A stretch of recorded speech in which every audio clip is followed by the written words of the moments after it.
Good evening and welcome to the Journey Home. This is a Journey Home special that we are taping here as a part of our Canadian trip. And we are here in the chapel of the Grand Seminary of Montreal. We've had a wonderful experience visiting the churches and shrines of Quebec, St. Anne-de-Beaupré, Captain Madeleine. We visited St. Joseph's Oratory here in Montreal and also the cathedral. But we are here with Father Peter Sabbath to share his journey with us. And we thank you for joining us on this special Journey Home Canadian special. And Father, I do thank you for joining us. Before we begin, you were here before, right, in this Grand Seminary, right? Yes, I did my seminary formation in this seminary, so it brings back wonderful memories of those years. Were you here when it was full? I mean, when there were lots of seminarians? I'm only ordained 6 years. Okay. I'm a very late vocation, so I was here in the early 90s. But you heard tell of the time when this room was full. I did. Many of our professors were here, either formed or even taught in those days when there were up to 300 or more men in the seminary, and this place was packed. This is a beautiful place, and of course Montreal itself is, as I think it was Mark Twain that made the comment that you could turn in any direction, throw a stone and hit a church. So this is definitely a city of churches, and here you are serving. And my guess is that when you were a young man, the last thing you ever dreamed is that you would be wearing a collar and sitting in a seminary, right? It's the last thing I ever dreamed. I hardly knew any Catholics growing up. I was born Jewish and lived in a rather Jewish milieu, and even though our family wasn't practicing very much, kind of the equivalent of Christmas and Easter Catholics, we were as Jews. We'd go to synagogue on the high holy days and celebrate Passover in the home. I had bar mitzvah at the age of 13, but it was not really part of our family life. We never prayed at home. It was not something that touched us from day to day very much. Was it here in Montreal? It was here in Montreal. Was there, or is there, a big Jewish community here in Montreal? There is one of the strongest in North America, almost 100,000 at present, and they tend to be rather cohesive. A very low percentage of intermarriage compared to Toronto or New York or other places, very low, and rather high and rather traditional religious practice in general. So, to a certain extent, when you were brought up in the Jewish community, did you have very little contacts then with the Catholic and Protestant communities around you? Very, very little at that time. I had more contact with the Protestant community because the way the education laws were, if you were not going to a Catholic parochial school or a Jewish parochial school, you went to the Protestant school. Everybody, that was kind of the catch-all for everyone. And so I attended Protestant school from kindergarten to graduation of high school. And we began each day with the Our Father, and that was just part of learn Bible stories. And I think I had certainly some exposure to Jesus in that way. And also to the Old Testament heritage, so it was confirming your Jewish background also. I was thinking to talk a little bit about this idea of being brought. You mentioned it's kind of like being a Christmas, Easter Catholic, and I'm wondering, going through bar mitzvah, the kind of rites of passage as a young Jewish man are similar to, sadly, to way sometimes our Catholic young people can go through the Catholic rites of passage and not really catch what it's all about. Is that true for yourself? Certainly, and I think the preparation for the bar mitzvah, which was 3 years of couple of hours twice a week after school at Hebrew school, learning more about the faith in a more organized way, and starting to pray for the first time in my life as part of the preparation did touch me, and I think I was drawn to have a life of prayer, to know God, but there was no context for it and no encouragement, and I didn't really know anybody else much who did that, so it faded pretty quickly. And we know many of course, Catholic young people who do the same. If they don't have a family that's encouraging them, and friends and school where it's part of their life, it disappears. So bar mitzvah is like junior high? 13, age 13. Age 13, all right. Okay, so even though you got a seed of of a relationship with God and the seed of the faith. You're saying it wasn't, did not become an integral part of your life. When you left junior high, high school, did your Jewish faith begin to mean anything to you at that point? Not really. I lived the usual high school experience of having a lot of fun. I went away to college in Boston University for a couple of years, studied business, and more interested in having a good time, dating and traveling and so on. And religion was just something out there that was not part of my world. And all right. Did you have siblings at all that were active in the Jewish faith? Or I have one sister who's a couple of years older, and she was less religious than myself, if anything. So if you were to look back during those times, your trajectory of faith would probably never dream that you'd even, besides doing what you're doing now, that you would even had a faith life. Probably not. It did not enter into the equation. As you say, so many of our North American people now, it's just, they're not hostile, but it just doesn't touch them. Yeah, things have really changed, especially in this part of the world where Quebec at one time was one of the strongest Catholic places in the world. And we need to pray for our brothers and sisters up here. Well, what was it then that got your attention to think about, did you first just think about Christianity, or was it the Catholic Church and the Christianity all in one basket? Not even. After I left Boston, I came back to study here in Montreal, Concordia University, and switched from business to major in English literature and a minor in religion, because I had taken a survey course as an elective, and it caught my interest. I think there was a hunger there to know God, and but it was very much in the background. I gained the life that was the mid-60s, and eventually dropped out of university close to graduation, traveled around, my dog and my girlfriend, and went to Woodstock, all those kind of things. Woodstock, really? I did. I think the first person I ever met that was actually there. I was there, slept in the mud, and did all the things, lived through it. I survived Woodstock. So religion was far away, but there was a growing hunger to know God. And I wouldn't have even used the word at that time. It was to find meaning in my life. I looked around, and maybe like a lot of young people in the 60s, didn't see much that was drawing me, to get a job, earn money, raise a family. It was fine, but I had to know why I was here on earth. And that began to consume me. I moved out to Vancouver and lived a very solitary life for a while, started to read a lot about the spiritual life, more in Buddhism, Zen Buddhism, Alan Watts, people like that. Started to meditate a little in Buddhism, yoga, practice of yoga. Went to Berkeley, California, and tried out a few things there that were around at that time. And the idea of God, of Christ, of prayer were very foreign to me, and I would say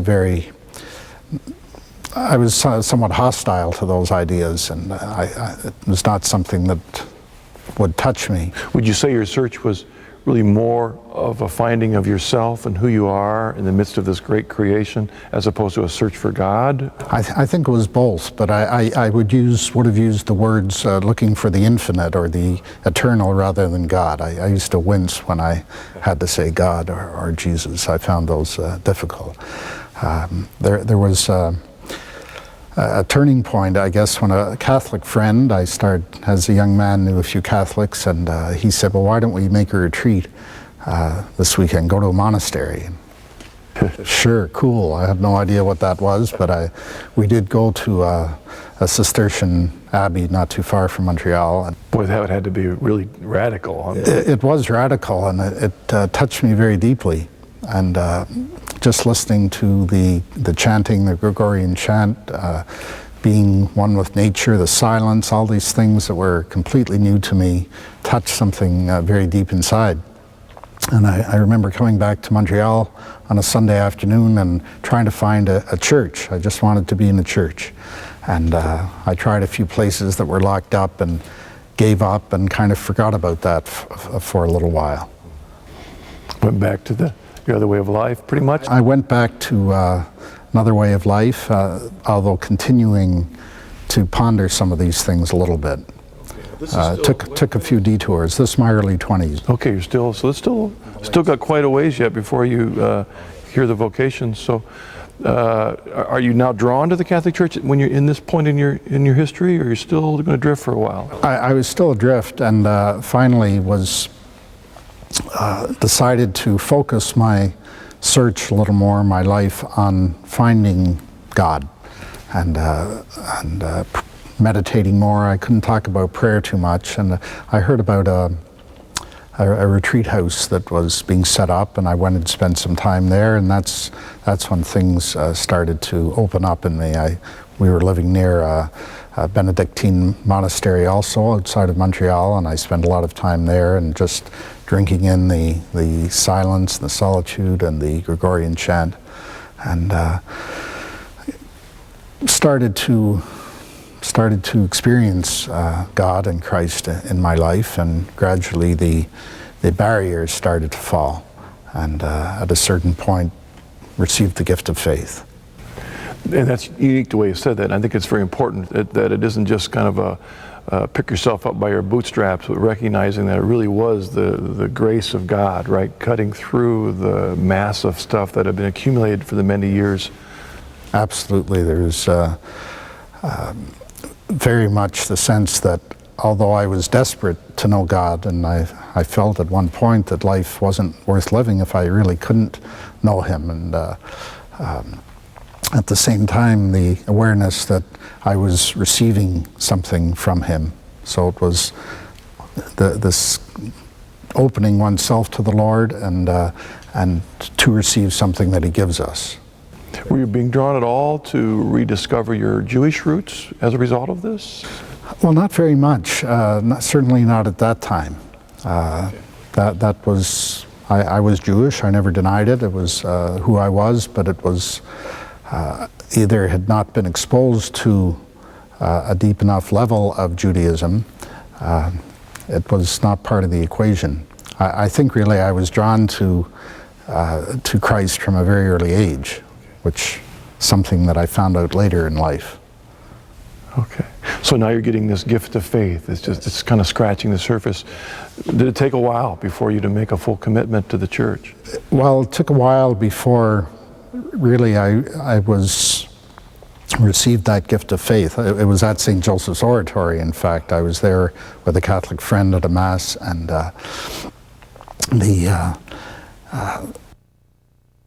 the priest did not seem very interested in what he was doing, and I thought, well, you know, if he doesn't want to be here, why am I here? I almost got up and left, but thought it would be rude, and so I stayed. And at the moment of consecration, when he raised the bread and said the prayer, I just knew that this was the body of Christ at that moment, and felt something change within me. And after Mass, got up and said, well, I'm a Christian now. I believed at that moment, and it stayed with me. I was not baptized for another couple of years after that. Did you go through a time of reading and trying to fill in the gaps?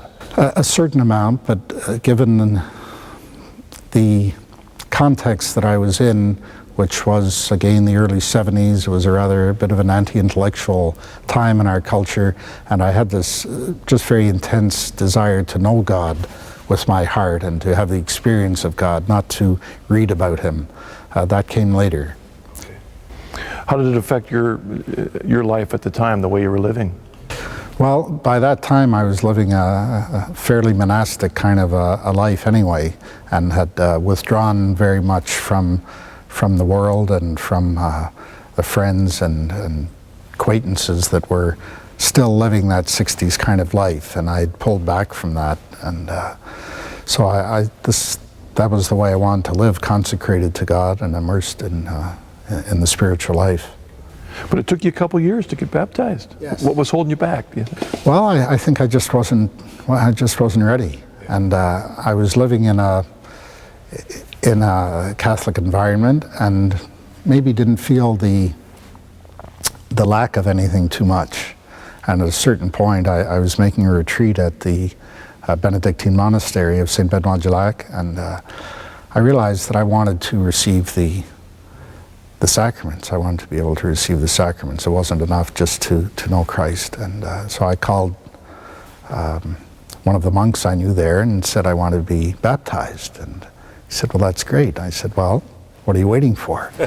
And he said, well, it's not like that, you know. It maybe takes a little preparation. So I went through the RCIA program in a very simple way, and then that same monk baptized me in the octave of the Easter Vigil in the middle of the night at our retreat house.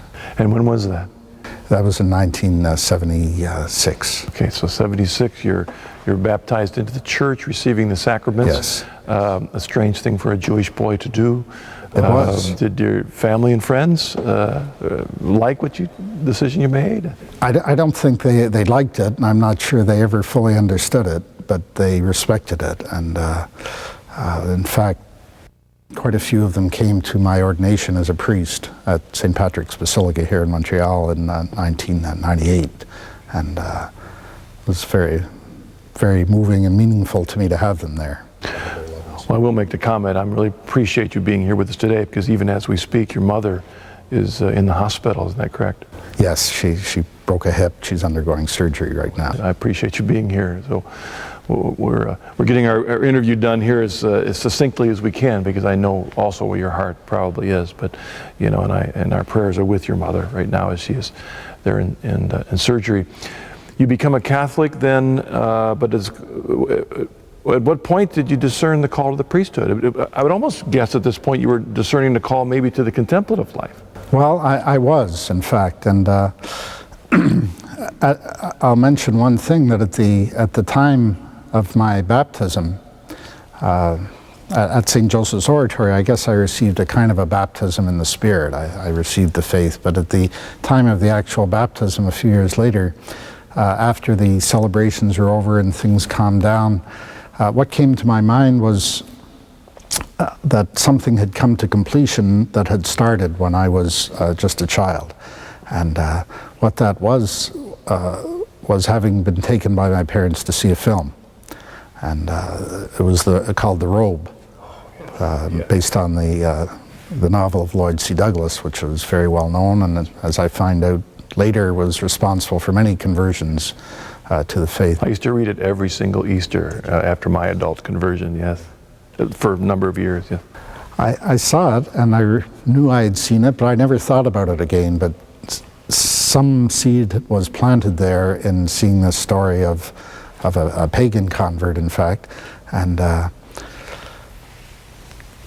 came to fruition and came to completion at my baptism. And I realized then that it was not, you know, that by chance that I ended up in a Catholic environment, but that I was called to the faith from a very young age.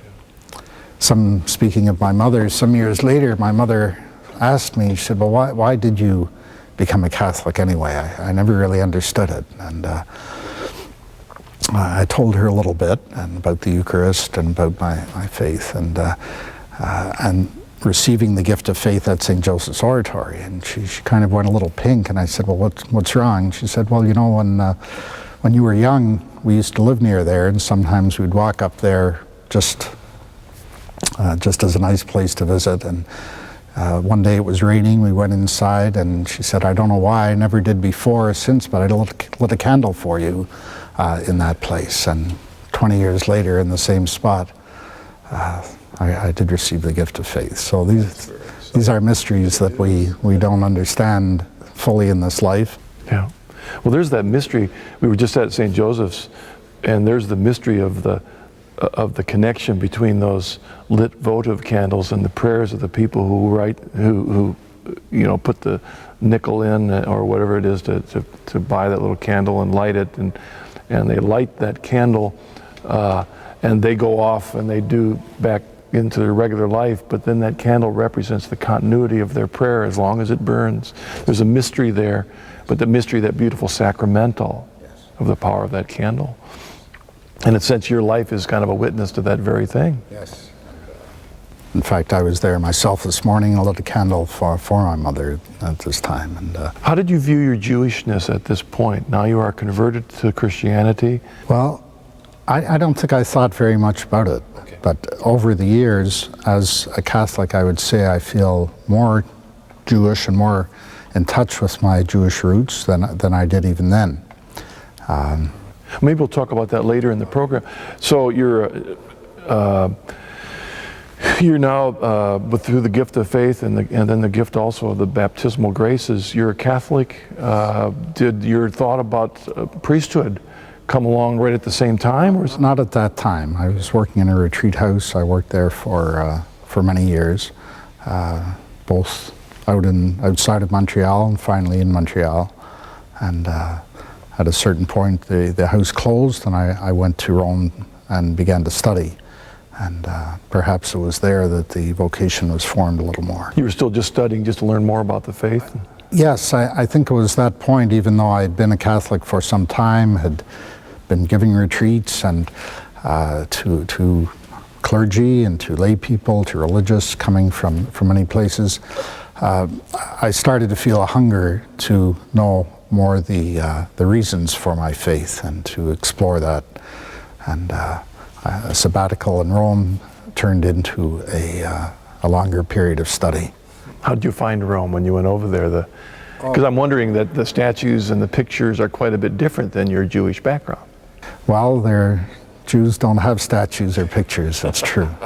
It's true, and I had lived a rather sheltered kind of a life in this retreat house. I didn't even know large numbers even then of Catholics, and so to come to Rome, I think what struck me most of all was the intersection of the universal and the historical that you find there, the continuity from the beginnings of the faith from Peter and the universal people coming from all over the world for a common purpose was astounding. And then to begin to study philosophy and theology and to see that the faith is truly, in the words of St. Thomas, the one divine science. It's canon law, scripture, church history, all these disciplines are part of the same faith and the same truth. And it was a revelation for me to be learning about the continuity of the faith, the history of the church. And so then when you're over in Rome, you discern the vocational call? Well, I'd say gradually. I was a permanent deacon at that time, shortly before I went to Rome, and attached to St. Patrick's Basilica here in Montreal. And I guess after coming back from Rome and continuing my service there, people would start to approach me and suggest this as a possibility, and eventually the bishop spoke to me a few times. Okay. And then you do your studies right in this very room. I already had completed my licentiate in Rome, and the bishop wanted me to have some formation, of course, for the priesthood, so he suggested I complete my doctoral studies, and which was required writing the thesis at that time. So that's what I did while I was here. Doing my formation. So I didn't do too many classes here, but I did the spiritual formation. So where are you serving now, Father? At the Holy Name of Jesus Parish in Laval, which is a suburb of Montreal, part of the Archdiocese. Talk a little bit then about your pastorate now. What size parish? Well, it's the one English church of the whole island of Laval, which is about 350,000 people. And the one English-speaking church on the whole island? Yes, but most of those people are French-speaking. There's a couple of dozen French parishes, but we have a couple of mass centers at different ends of the island that we serve as well. And now that religion is out of the schools in Quebec, we are preparing the children for the sacraments through the parish, and more young families are coming back to church, and the parents are helping the children in their catechesis, so there's some positive. So you're seeing a positive return to the church? There are, slowly. That's a good sign. Yes, yeah. It's a small 60s kind of simple church, very different from St. Patrick's where I served before going out there. All right, well thank you, Father. We're going to take a break. We'll be back just a minute with more of our discussion with Father Sabbath. So we'll see you in just a bit.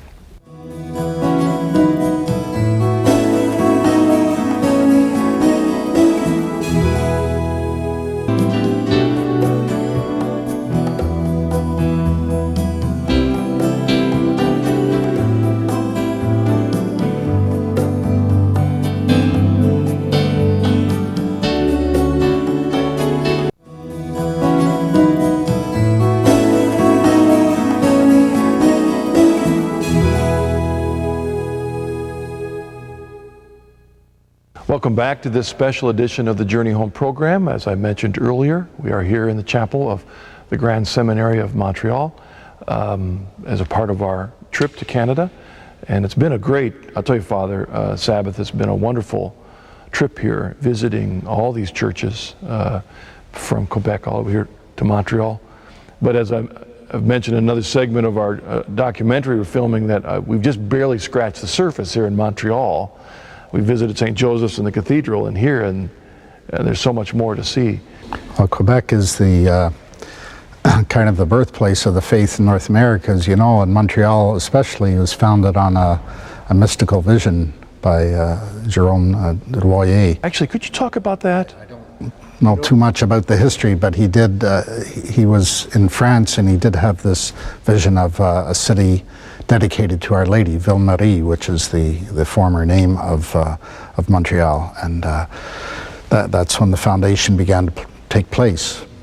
Priests and sisters and laity were sent over, and Montreal's filled with saints, founders, foundresses, and thousands of religious, so it's something very special. Yeah. And I'm sure it will one day return to some degree to its roots. You mentioned that things were changing in the parish, where because the schools are changing, that the actual education of the children is shifting back to the parish. Now, you were brought up in the public school here. When you were growing up in the public school, did they talk about the saints and the martyrs and the spiritual backgrounds of the colony? Well, it was a Protestant public school, and none of that ever was. Faith in history. That's right. None of that existed. Okay, which is sad, you know, and that's. I was brought up in America, and I also did not hear in my Protestant public. Well, it was really just public school, but it was influenced by Protestant history. I didn't hear anything about the Jesuit missionaries of Canada or the spiritual background here. And even as we speak, this is the 400th anniversary of Champlain establishing the first French colony.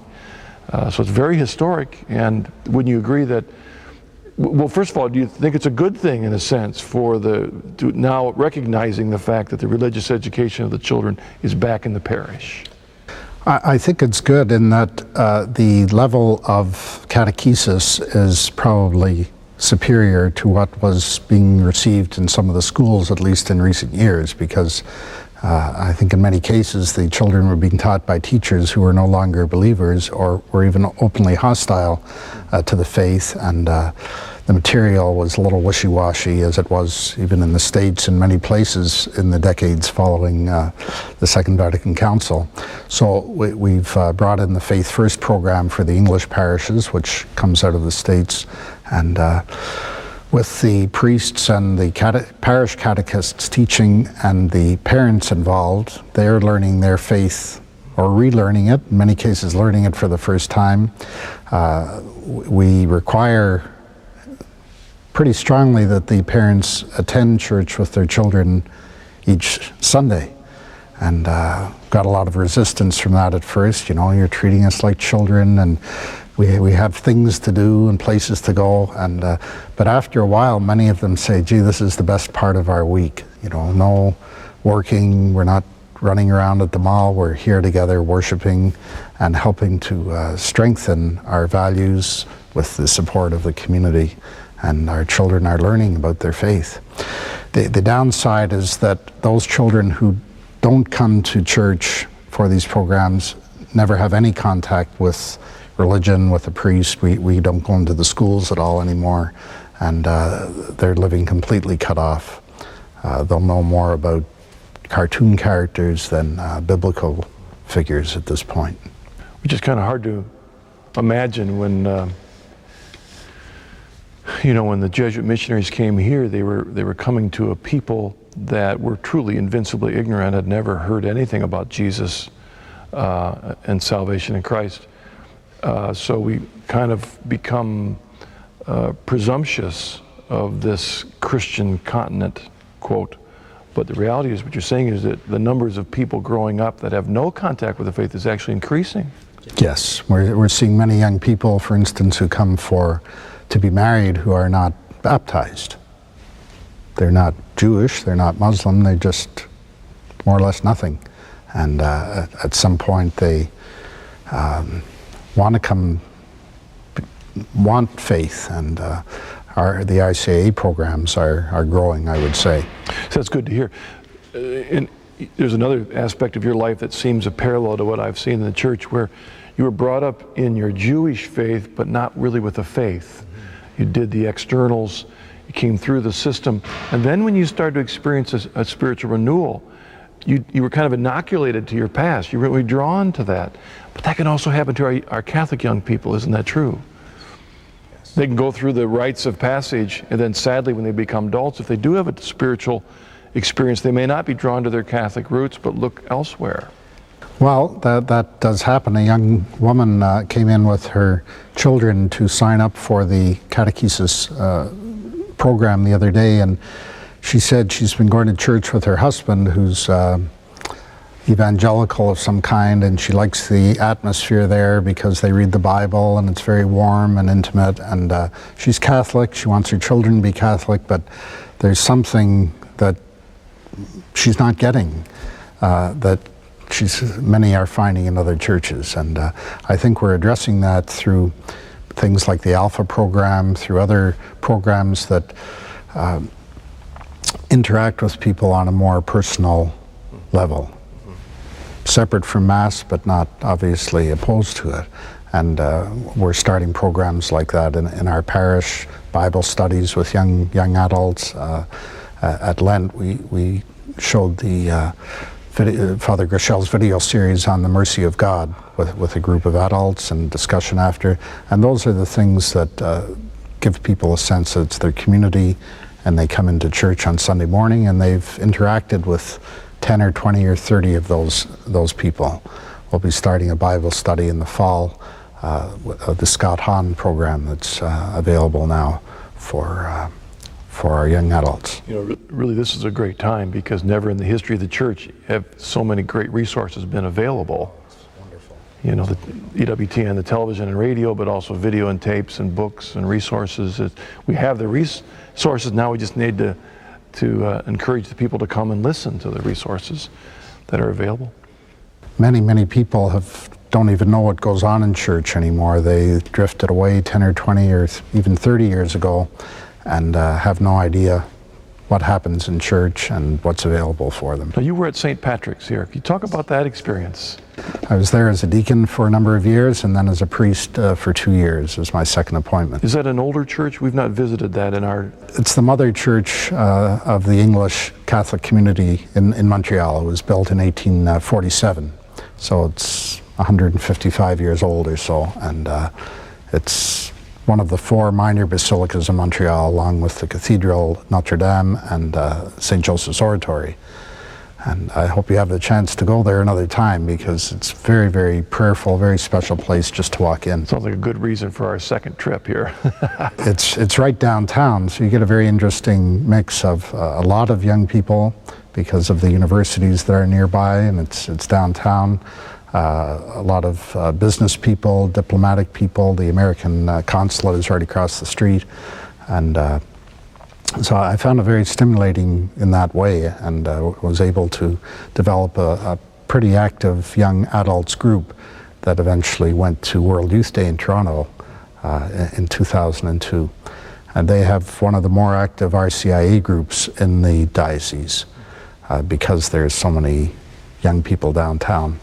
Former Catholics or follow-away Catholics, Protestants, Buddhists, Muslims, all kinds of a number of Jews come there for... We're all working around it downtown, so there's a seed planted right in the midst of them to inspire their spirit. Not so many young families there, but in the suburbs we have more of those. A big change then from St. Patrick's to where you are now, right? It is. It's a different world, because being on a separate island, it's a bit of a closed world. But what would you, looking back, the reflection of World Youth Day in Toronto, have you seen an impact of that in general on the youth in your parish or in Canada? Well, I think it's, from what I hear of other World Youth Days, it's probably a little early to make a definitive statement on that. It seems to take a number of years. Certainly there were young people who went there who were just starting to be interested in the faith, who are now practicing their faith. There's no doubt about that.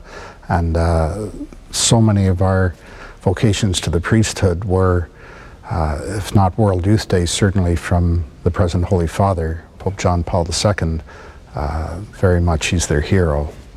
The need of the growth of renewal here in Canada, in Quebec, is true of anywhere. And John Paul calls for this new evangelization, which is a rediscovery of the faith in areas that were once strong and then are not quite as strong and then need the renewal. What are some thoughts from your own pastorate on renewal?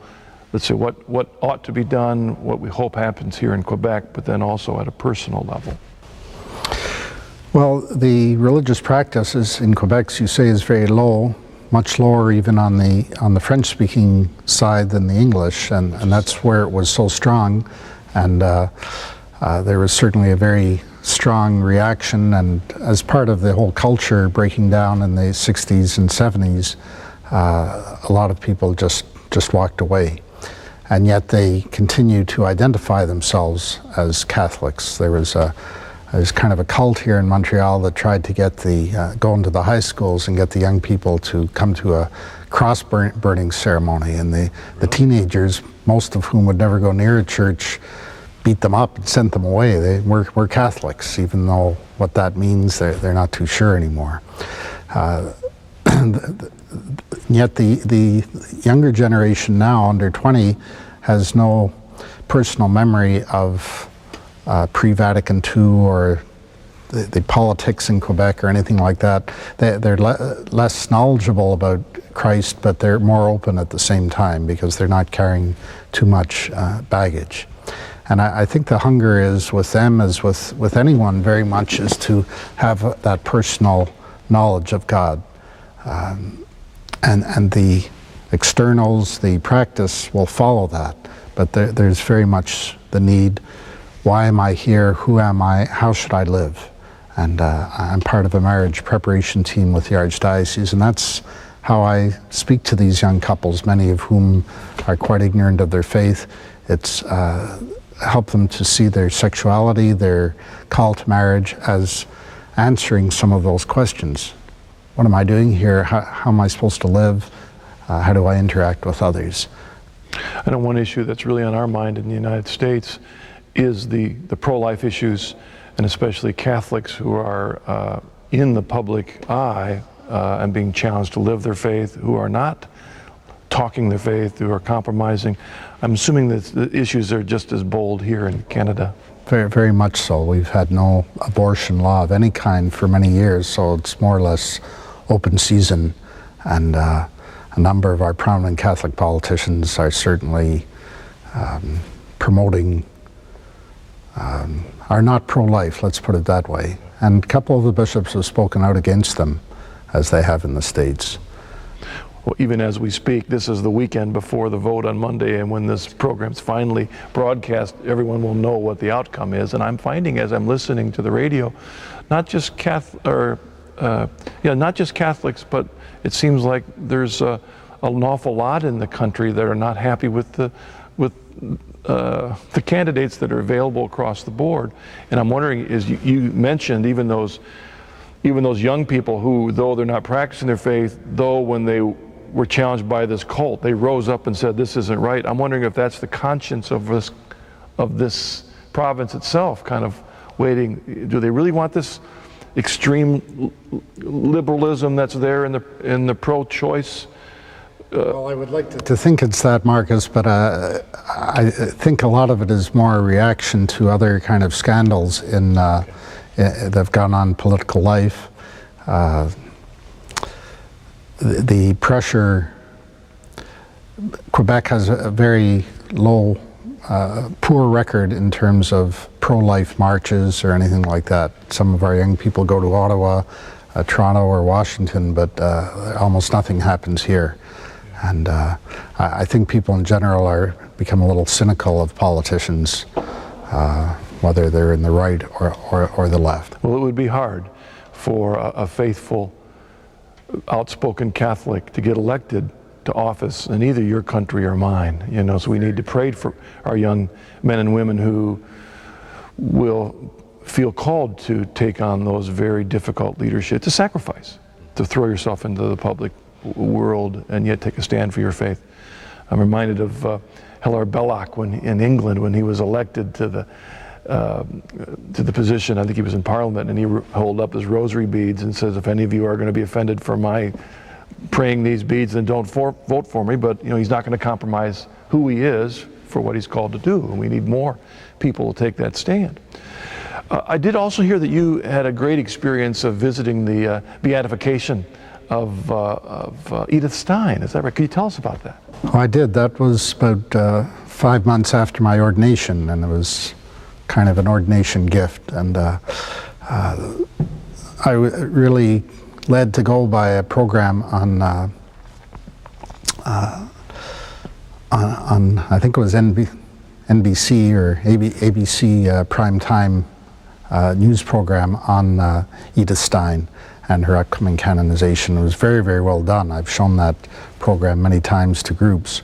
And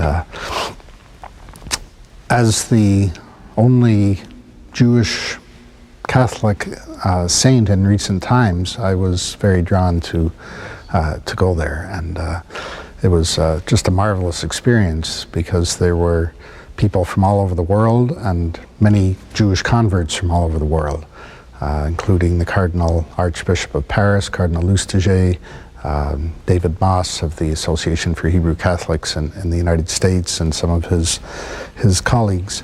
And one of the, well, there are many outstanding moments. One outstanding moment was a Mass that I celebrated at the church, at the altar where Maximilian Kolbe said his first Mass, and where Alphonsus Ratisbon, the founder of the Fathers of Zion, he was a Jewish merchant who became a Catholic priest, was converted, the altar of the Miraculous Medal in San Andrea della Frate in Rome.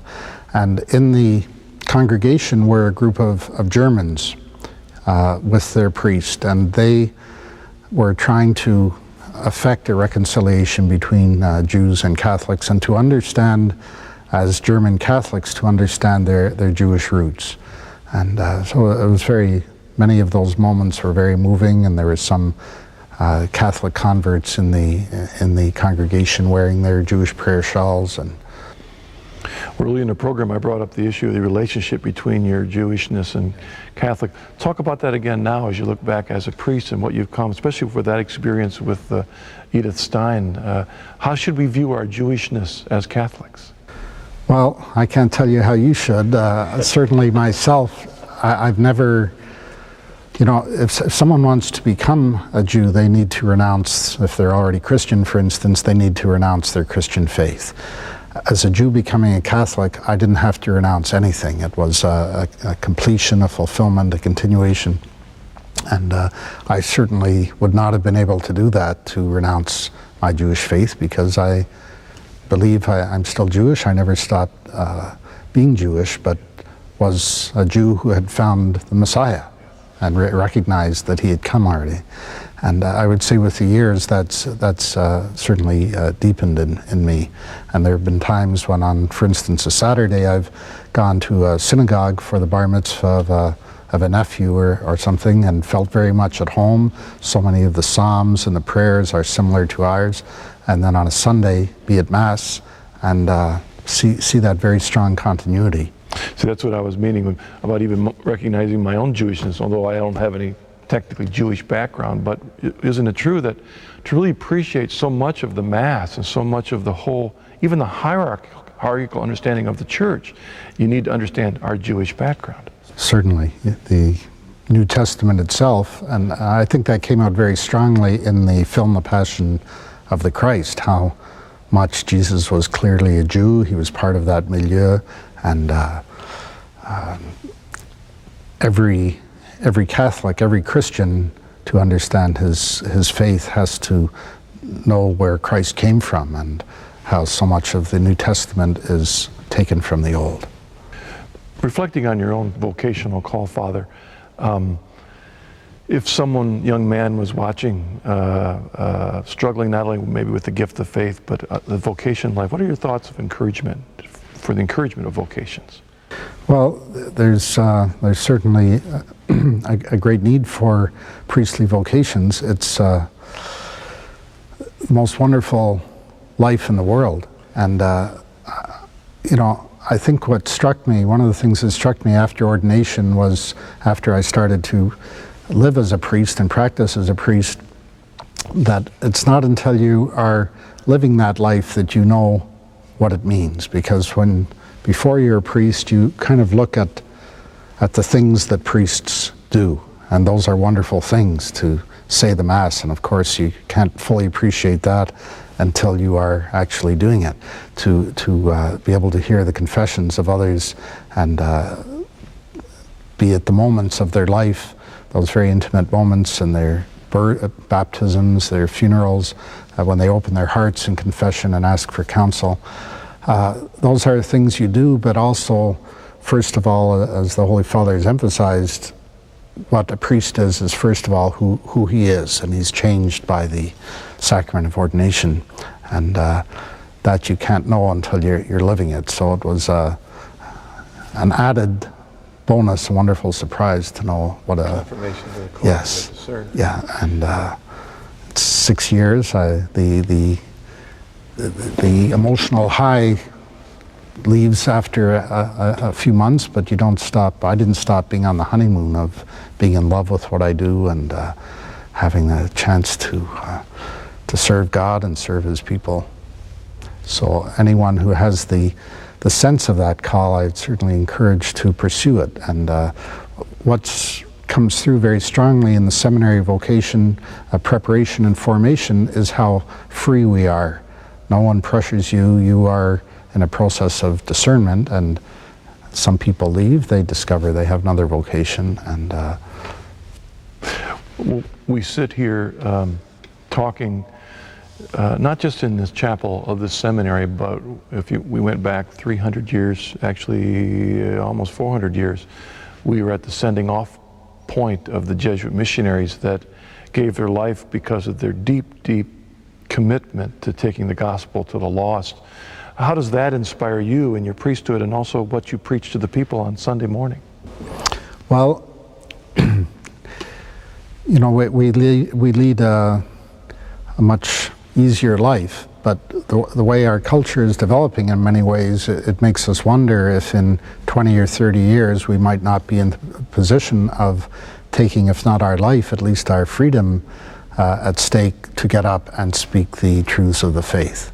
That's certain. We're certainly heading that direction with the laws and of every kind that are coming into our society. That's right. And what particularly inspires me about that is that often John Paul encourages us in the new evangelization that there are many, as you've said, that are all around us that do not know the faith, and they will not know it unless we tell them. And many are kind of leaning on the idea, well, they're invincibly ignorant, we'll leave them to God's mercy. But if the Jesuits had done that, they would never have come. And so much of what we had, they saw the need to tell these Indians that were here, the Native Americans, the truth of Jesus Christ, and that is our call. And I'm wondering if you're talking to parents that are listening, any ideas from a pastor to parents on how you can encourage them to communicate the faith to their children? By living it, and making them, children, know that this is part of your life. And as I tell the couples that are preparing for marriage, the old cliche that the family that prays together stays together is been borne out by statistics. Families that go to church together are stronger, and families that pray together have a much stronger family life, and there's less breakup. So making it part of their daily life, and in a very confused and confusing world, giving children some roots and certainty about where they came from, why they're here, and where they're going. And you're saying you are seeing a hopeful increase or return to families to the church. I think it's the John Paul II priests and young people that are convinced of their faith and are able to defend it, and are starting to have their own children, starting to enter religious life. There's certainly, it may not be as widespread, but there certainly will be a strong faith in the future, even here in Quebec. Okay, thank you, Father. We're going to take one more break. We'll be back in just a moment with some final thoughts for the journey home.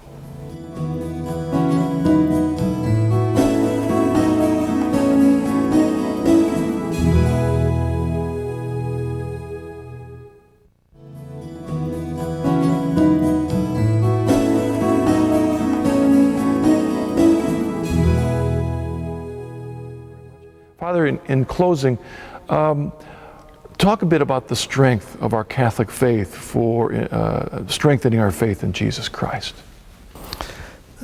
The Catholic faith, as Vatican II taught, has the fullness of the means of salvation, and I see that very much every day in interacting with so many families that are of mixed parentage of one kind or another, that we have obviously the great strength of the sacraments, also the scriptural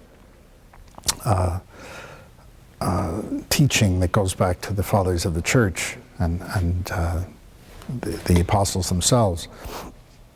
The magisterium, which I think is being more appreciated throughout the world by other groups that are in confusion, splintering off, and the ability of people to say, this is what Catholics believe, even if not all of them believe it, but this is what what Catholics are taught, and to be able to pick up a book like the Catechism and find this is what we believe is amazing, because there's no other group, Jewish or Christian or Muslim or Hindu or that I know of, that is able to do that, a universal group.